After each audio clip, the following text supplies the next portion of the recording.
अस्सलाम वालेकुम friends, welcome back to my channel Laiba health tips. Friends, आज मैं आप लोगों के साथ दही से रंग गोरा करने के लिए डॉक्टर ईसा का ख़ास टोटका शेयर करने जा रही हूँ।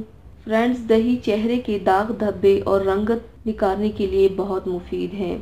आज मैं आपको दही से बहुत ही आसान और निहायत ज़बरदस्त मास्क के बारे में बताऊंगी, जिसके इस्तेमाल से आप चंद मिनटों में वाज़ेह फ़र्क महसूस कर सकेंगे। तो चलिए शुरू करते हैं, पर इसके पहले प्लीज़ मेरे चैनल को सब्सक्राइब कर लीजिए और बेल आइकन को दबाइए एवरी लेटेस्ट ब्यूटी अपडेट को सबसे पहले पाने के लिए।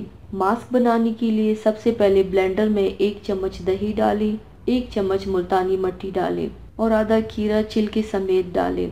अब इन सबको अच्छी तरह से ब्लेंड कर ले।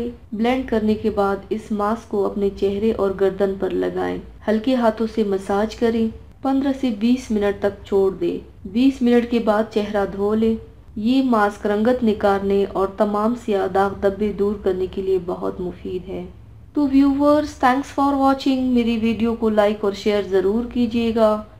मिलते हैं एक और नई वीडियो में, तब तक के लिए अल्लाह हाफिज़।